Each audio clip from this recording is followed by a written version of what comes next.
It used to go a long And it was way. your first one, though. Yeah. I mean, you're the first one to walk away with $20,000 in profit. Feels pretty good. Yeah. Yeah.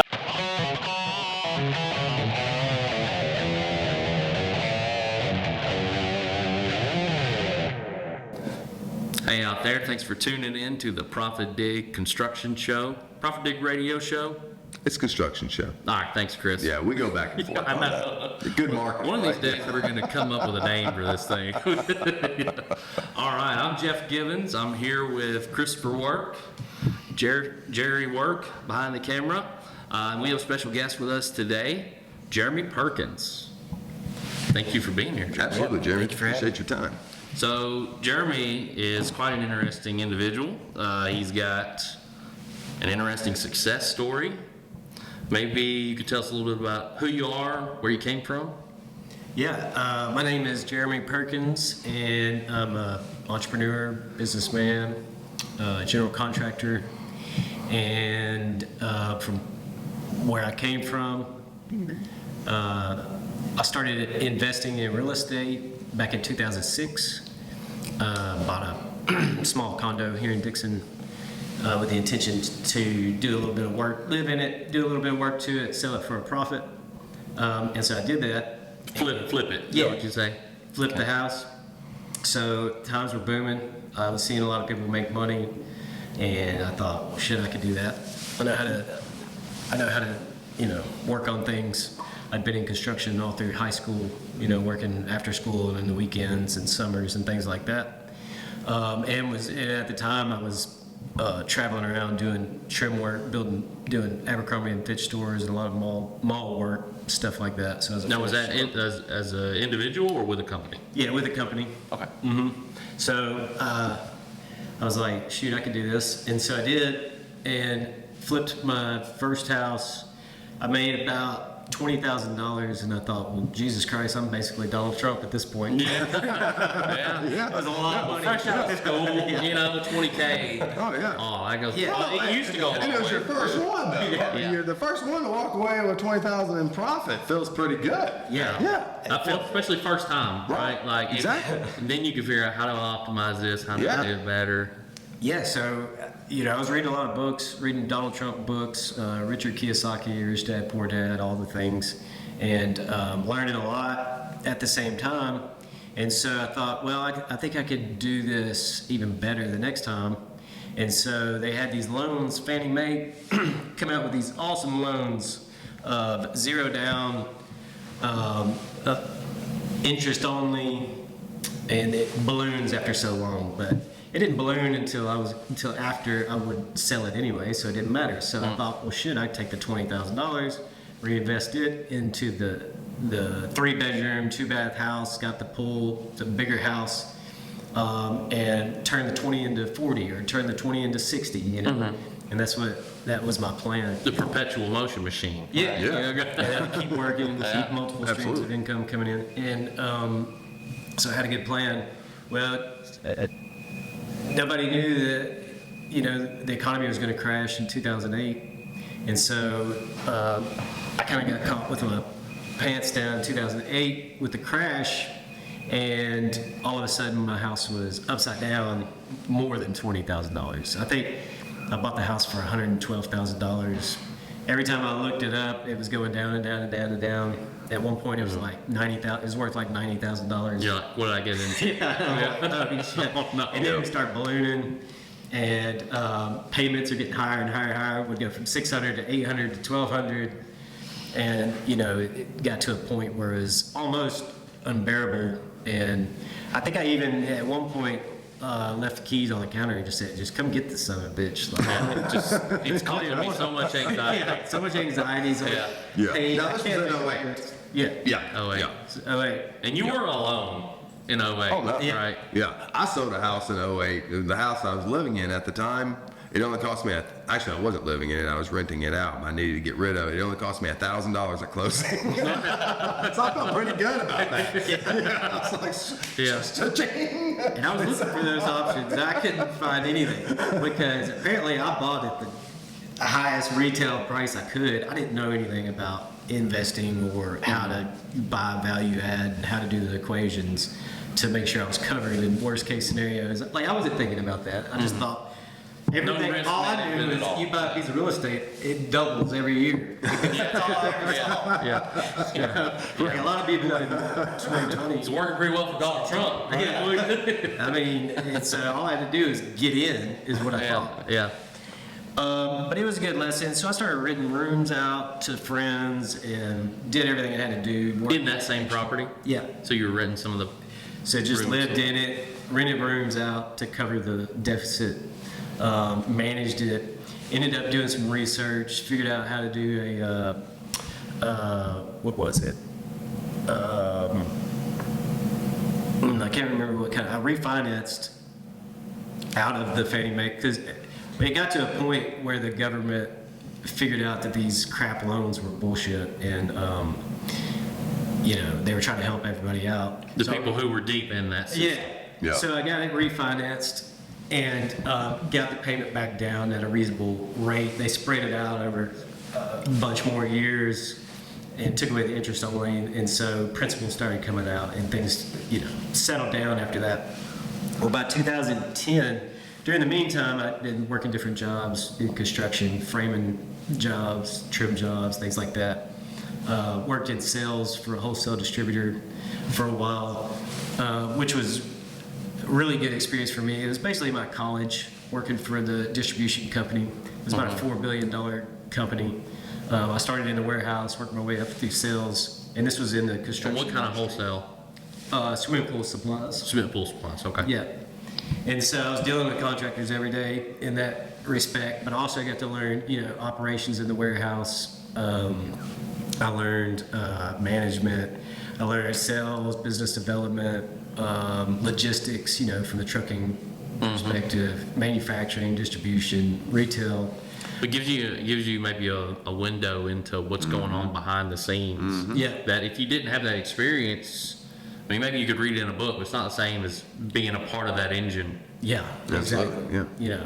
As a salesman, having to explain things to accounting, and having those arguments as somebody in operations, having to explain and fight with the salespeople. Yeah. I got to see every level of it. I got to experience everybody's pain points, Yeah. see what works, what doesn't work. And so it was a really good experience looking back. It was kind of sour at the time because as a salesperson, I was expected to produce, millions of dollars, bring in millions of dollars in revenue at a minimum, what felt like a minimum wage paycheck. You're like, hey, Yeah. I'm bringing Wait a that second. revenue in. Wait a second. Yeah. So, playing the corporate game wasn't for me. I wasn't big into the politicking and kissing ass and, working my way up the ladder in that way. I was really good in sales. I was really good in operations. I understood our customers because I've always been blue collar myself as well. And so I was almost jealous of the people coming in, getting to be outside all day. I couldn't stand sitting behind a desk. It was driving me nuts. And so 2010, our office actually flooded. We were right downtown in the big flood. Oh, yeah. And so our office flooded. And I'm sitting at home, kind of watching it on TV. I've seen a helicopter go over the Cumberland River. I'm like, oh shit, there's the warehouse. There was work. That's where I park. Damn, now what am I gonna do? Well, they moved us in with a sister company.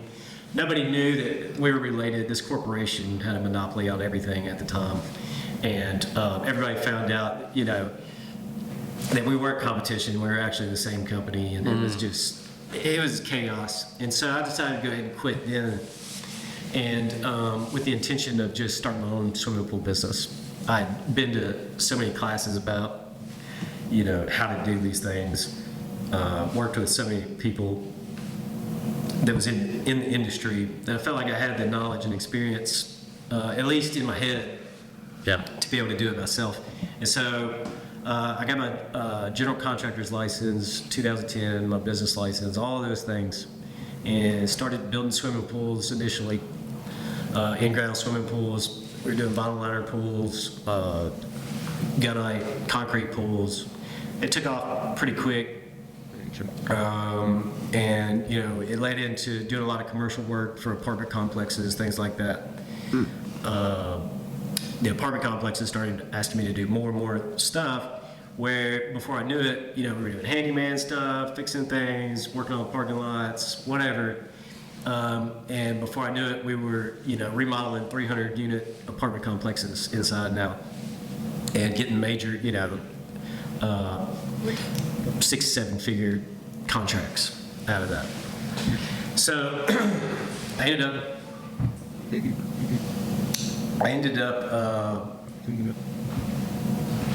I had an office on 8th Avenue at the time. And as I was doing these apartment complexes and different things like that, I was dealing with a lot of investors. A lot of these investors, were like, well, can you flip houses? Can you build houses? Can you do all this stuff? And I'm like, absolutely, of course I can. Did you feel like you could? Or you were just saying, Gotcha. Sound like that even better. The first poll I built, I was up the night before watching it on YouTube, which is pretty normal now, but in 2010, it wasn't like informative. it. Yeah. But I was searching, trying to find everything I can to make sure that I knew what I was doing, because I really didn't. I never actually worked You had on some job experience and knowledge. site. I had constructive kind of sense. Yeah. And I'd worked on a lot of different job sites, but I never actually worked on a pool job site. I was just the asshole behind the desk.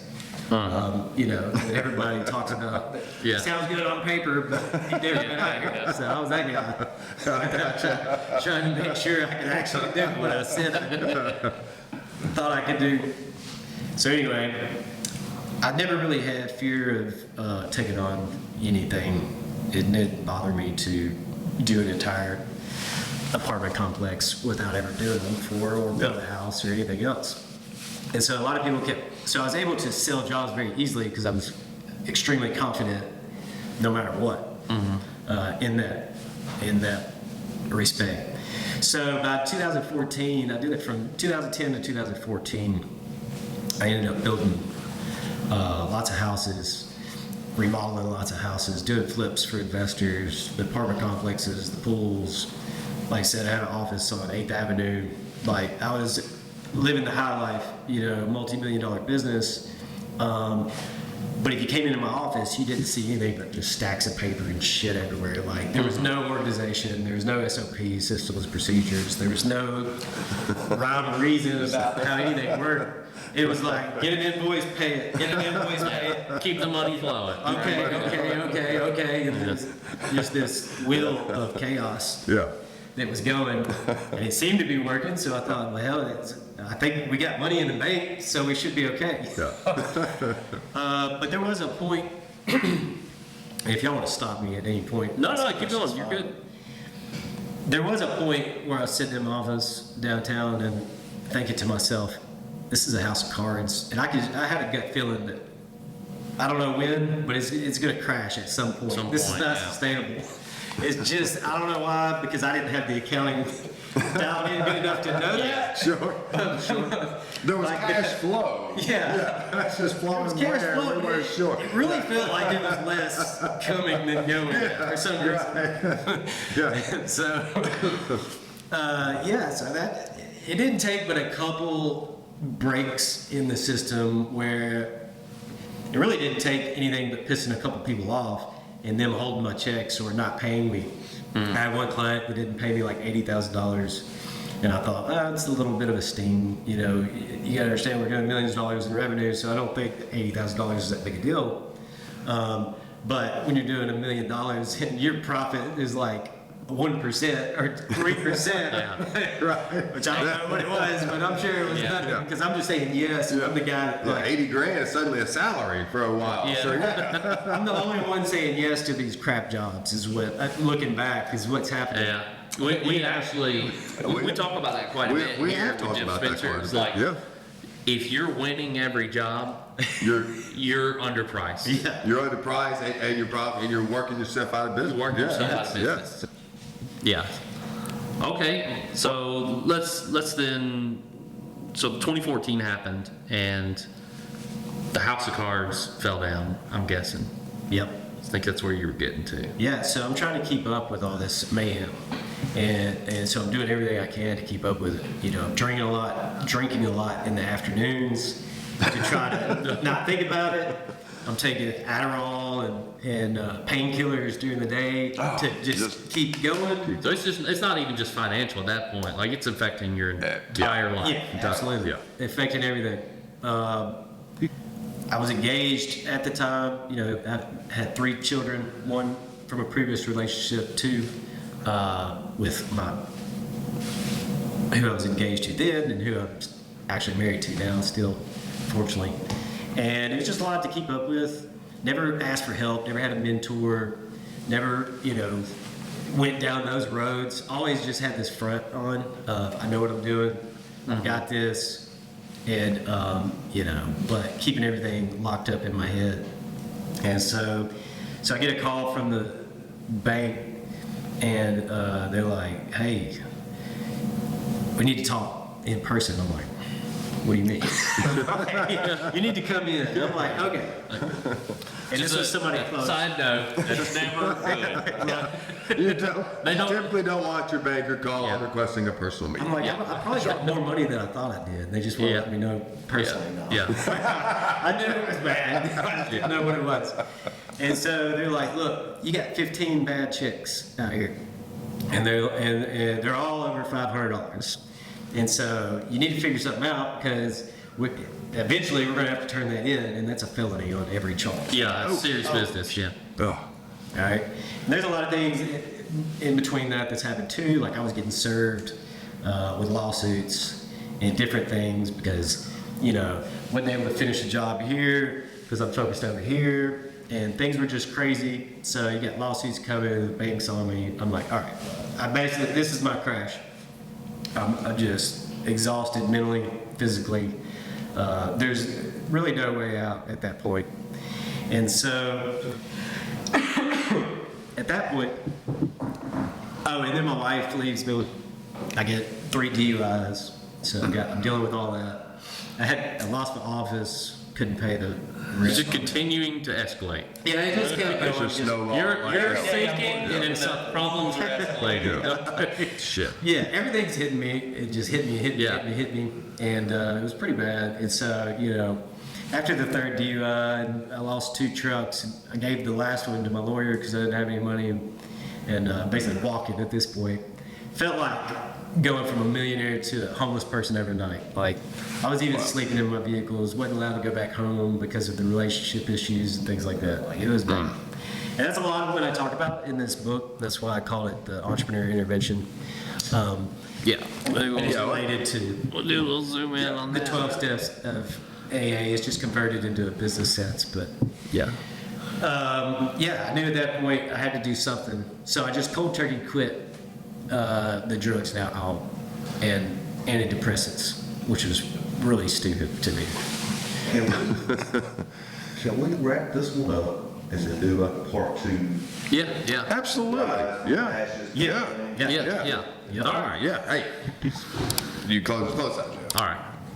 Hey, thanks for listening to this interesting story, guys. Yeah. I call this part Very 1. good. This is part 1. This is part Stay 1, tuned for part 2, the redemption story.